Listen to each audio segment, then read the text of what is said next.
Assalamualaikum warahmatullahi wabarakatuh.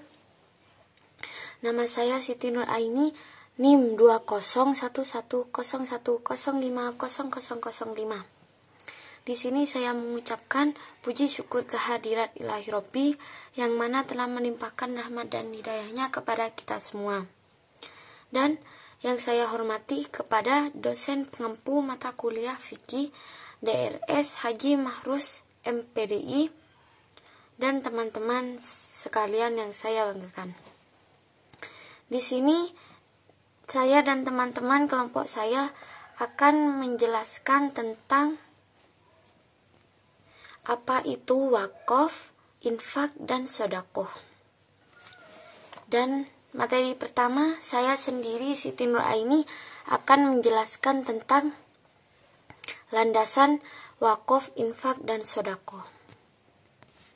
Pertama, landasan infak dan sedekah. Islam memerintahkan umatnya untuk saling membantu dan saling tolong-menolong antar sesama. Setelah salah satunya dengan infak dan sedekah, antara lain melalui ayat Al-Quran dan hadis sebagai berikut.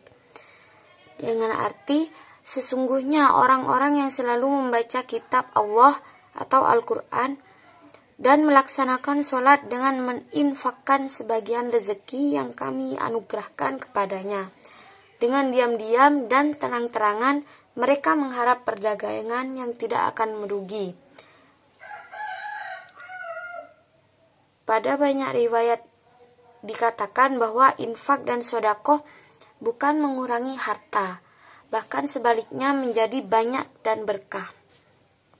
Dalam hal lain juga disampaikan bahwa infak dan sedekah dapat menghindarkan orang dari bala dan kesempitan.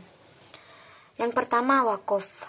Definisi wakaf adalah suatu perbuatan hukum oleh pihak yang melakukan untuk memisahkan atau menyerahkan sebagian harta benda atau aset miliknya untuk dimanfaatkan selamanya, untuk jangka waktu tertentu, untuk keperluan ibadah, atau kesejahteraan umum sesuai ketentuan agama Islam. Yang kedua, infak. Infak secara bahasa berasal dari kata anfaqo, yang berarti mengeluarkan sesuatu untuk kepentingan sesuatu. Infak berarti mengeluarkan sebagian dari harta atau pendapatan dan juga penghasilan untuk kepentingan yang diperintahkan agama Islam. Yang ketiga, sedekah. Istilah sedekah berasal dari bahasa Arab yang sodako.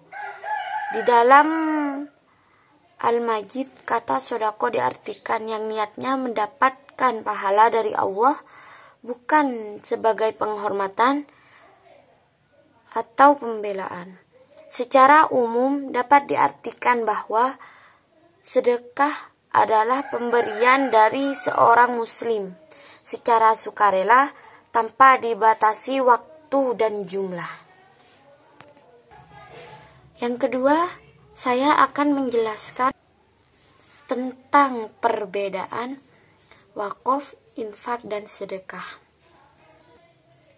Zakat, infak, sedekah, dan wakaf adalah bentuk ajaran Islam yang mengajak umat manusia untuk peduli terhadap sesama.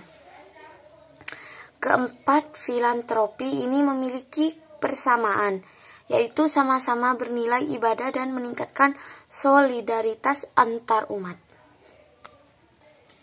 Misalnya, infak memberi makan orang kurang mampu dan sebagainya, sementara pemanfaatan wakaf tahan lama atau bahkan bertahan selamanya.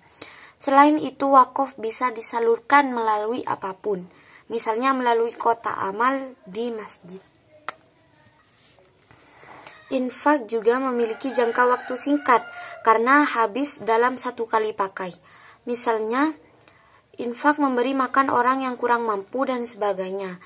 Sementara pemanfaatan wakaf tahan lama. Selain itu, infak juga beribadah dan meningkatkan solidaritas antar umat. Sedangkan sedekah adalah pemberian dari setiap orang muslim secara sukarela tanpa dibatasi waktu, jumlah, dan sebagainya. Cukup sekian yang saya sampaikan. Jika ada kesalahan kata, mohon dimaafkan. Wabillahi taufiq wal hidayah. Wassalamualaikum warahmatullahi wabarakatuh. Assalamualaikum warahmatullahi wabarakatuh. Perkenalkan, nama saya Salsabila Putri Aulia, NIM 2021010500014. Yang pertama, ketentuan wakaf. 1. Harta wakaf tidak dapat dipindahkan kepada orang lain, baik dengan dijual belikan, diwariskan, atau dihibahkan. 2. Harta wakaf terlepas kepemilikannya dari wakif atau orang yang berwakaf. 3.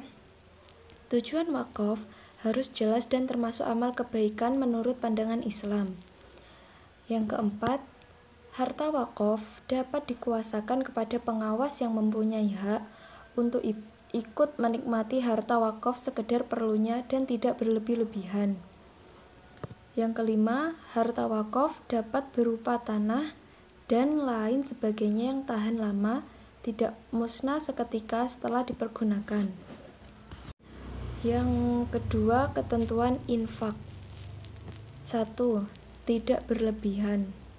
Seperti dalam Quran surat Ali Imran ayat 134 yang artinya, yaitu orang yang berinfak baik di waktu lapang maupun sempit, dan orang-orang yang menahan amarahnya dan memaafkan kesalahan orang lain, dan Allah mencintai orang yang berbuat kebaikan.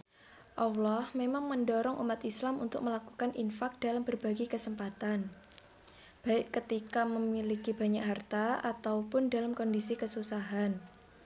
2. Memprioritaskan kewajiban. Dalam ketentuan infak memang membolehkan muslim untuk melakukan dan dalam kondisi apapun. Hanya saja pilihan untuk melakukan infak tersebut harus dilakukan setelah memenuhi kewajiban. Jangan sampai kamu mendahulukan hal yang sunnah dan kemudian mengakhiri kegiatan wajib. Yang ketiga, memperhatikan hak-hak. Terakhir, saat berinfak, setiap muslim juga perlu mencermati adanya hak yang lebih penting. Imam Asy-Syaukani dalam Fathul Qadir 3236 menjelaskan bahwa mengambil harta dari haknya dan selanjutnya menempatkan harta tersebut pada yang bukan haknya merupakan salah satu bentuk pemborosan dan termasuk israf atau berlebihan. Lebih jauh, Imam Asy-Syaukani menyebut praktik infak ini sebagai hal yang haram. Yang terakhir, ketentuan sedekah. 1. Orang yang bersedekah adalah orang yang berakal dan mumayyiz atau baligh. 2. Bersedekah disertai dengan hati yang ikhlas dan tidak menyakiti orang yang menerimanya. Yang ketiga, barang yang akan disedekahkan harus halal maupun bersih dari sesuatu yang tidak baik. Mungkin sekian dari saya. Wassalamualaikum warahmatullahi wabarakatuh, dan akan dilanjutkan oleh presentator selanjutnya. Assalamualaikum warahmatullahi wabarakatuh. Saya Siti Murdatul Fawaik. Di sini saya akan menjelaskan tentang manfaat berwakaf, berinfak, dan bersedekah. Yang pertama, manfaat berwakaf, melatih jiwa sosial dan membantu yang kesusahan. Nah, dengan berwakaf menjadikan kita sebagai makhluk yang sosial, dan wakaf ini adalah salah satu sarana untuk membantu seseorang. Misalkan lewat tanah yang kita wakafkan, nah itu bisa membantu orang lain dan dibuatkan tempat tinggal bagi mereka yang membutuhkan. Yang kedua adalah belajar bahwa harta dan benda itu tidak kekal. Di dalam harta kita juga terdapat harta orang lain, dan kehidupan akhirat yang kekal itu bisa diselamatkan lewat kehidupan di dunia. Dengan berwakaf membantu kita untuk mendapatkan kehidupan di akhirat yang lebih baik. Yang ketiga adalah amalan tidak terputus. Meskipun kita sudah meninggal dunia, amalan wakaf ini tidak terputus dan masih terus mengalir jika dikelola dengan terus-menerus. Kita masih berguna untuk orang lain meskipun kita sudah tiada. Yang keempat, mempererat tali persaudaraan dan mencegah kesenjangan sosial. Orang yang kekurangan bisa menikmati sarana publik yang lebih baik. Dengan kita sebagai manusia yang memiliki dan berkecukupan, itu bisa berbagi untuk orang lain, dan kesenjangan sosial pun akan semakin kecil dan mempererat tali silaturahmi. Yang kelima adalah mendorong pembangunan negara. Wakaf banyak digunakan untuk mendirikan sarana seperti sekolah, yayasan atau fasilitas umum yang lainnya. Hal ini sangat membantu meningkatkan pembangunan negara lewat bidang pendidikan. Kemudian yang kedua adalah manfaat infak dan sedekah. Yang pertama adalah menolong, membantu dan membina kaum duafa maupun mustahik ke arah kehidupan yang lebih baik ataupun sejahtera, sehingga dapat memenuhi kebutuhan hidupnya dan terhindar dari kekufuran. Dan dengan kita berinfak atau bersedekah itu mencegah dari perbuatan sifat iri dan dengki. Kemudian yang kedua adalah sebagai perwujudan keimanan kepada Allah dan mensyukuri nikmat, menumbuhkan akhlak yang mulia dan ketenangan hidup, sekaligus mengembangkan harta yang dimiliki kita. Kemudian pentingnya infak ataupun sedekah. Yang pertama adalah sebagai indikator utama ketundukan seseorang terhadap ajaran Islam.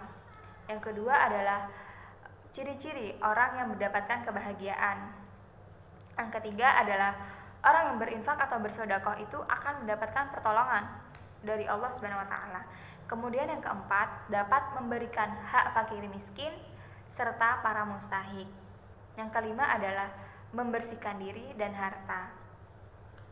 Kemudian saya akan membahas tentang ancaman apa sih terhadap orang yang tidak mau berinfak ataupun bersedekah. Yaitu yang pertama, berhak untuk diperangi. Ini terdapat dalam hadis riwayat Imam Bukhari dan Muslim. Yang kedua adalah harta bendanya hancur dan rusak. Dan ini juga terdapat dalam hadis riwayat Imam Bazzar dan Imam Baihaqi. Yang ketiga adalah Allah akan menurunkan azab dalam bentuk kemarau yang panjang. Hadis riwayat Imam Tabrani. Sekian presentasi dari saya, kurang lebihnya mohon maaf. Wabillahi taufiq wal hidayah. Wassalamualaikum warahmatullahi wabarakatuh.